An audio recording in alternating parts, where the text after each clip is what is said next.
Avec un taux d'exécution de 58,76% contre 55,29% pour le deuxième trimestre, le bilan des activités du plan d'opération du Parc national de la Comoé pour le troisième trimestre est jugé relativement satisfaisant.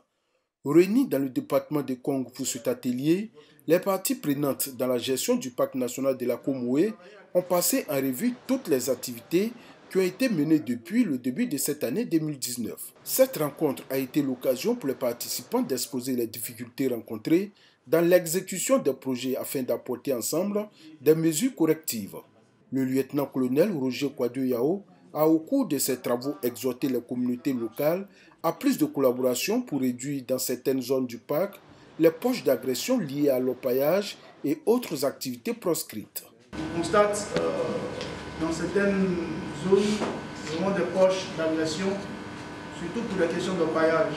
C'est le lieu vraiment de conjuguer nos efforts pour qu'on puisse réduire vraiment à un strict minimum les agressions au niveau du parc. La protection d'un parc de la taille de celle de la Comoé n'est pas une tâche aisée, a reconnu le lieutenant-colonel Roger Kwadwo-Yao.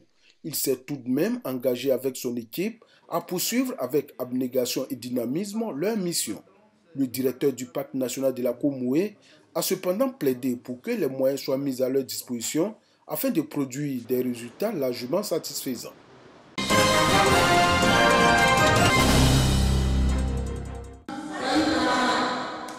Fini le temps de la discorde entre les trois grandes fêtières syndicales de la santé. Pour la coordination des syndicats du secteur santé, Cordi Santé, la plateforme santé PFS et le syndicat national des cadres supérieurs de la santé de Côte d'Ivoire, SINACASI, l'heure est maintenant à l'unité. Les trois structures syndicales ont donc décidé d'aplanir leurs différends, harmoniser leur compréhension et leur vision sur les grands axes en vue de créer un climat de saine collaboration et de sceller les liens d'unité et d'action syndicale.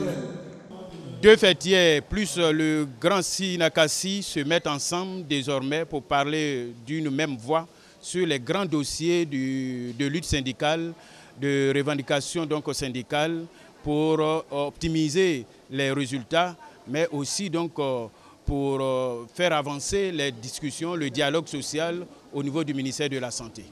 Nous sommes dans la continuité de nous réunir et de développer des axes pour l'atteinte de nos objectifs.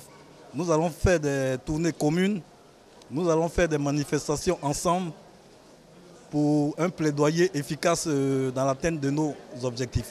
Une union sacrée parce que tous les agents de santé l'ont voulu. Chacun d'entre nous est passé où il pouvait passer. Et la base a décidé que nous soyons ensemble pour le bonheur des agents de santé. Cette union fait suite à plusieurs réformes du secteur de la santé, dont l'adoption et la promulgation de la loi portant réforme hospitalière. Une cérémonie de reconnaissance et de remerciement aux autorités, notamment le Premier ministre, est prévue dans les jours à venir.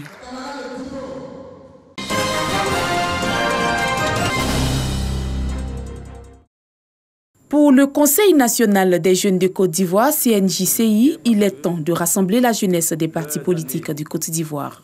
Emmanuel Nguessan Edima et sa délégation ont donc initié une caravane pour la paix prévue pour le mois de novembre. En prélude de cette tournée, il a exhorté les leaders des organisations politiques à adhérer à cette caravane nationale pour la paix et la cohésion sociale.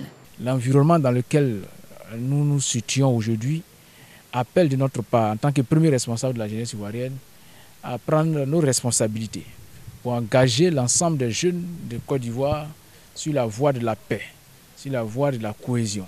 C'est pourquoi, après avoir rencontré la jeunesse du RHDP, aujourd'hui nous sommes dans la jeunesse du FPI pour leur demander de nous accompagner dans la caravane qui va sillonner les 122 départements de Côte d'Ivoire, y compris le district d'Abidjan, à l'effet de parler de paix et de cohésion sociale.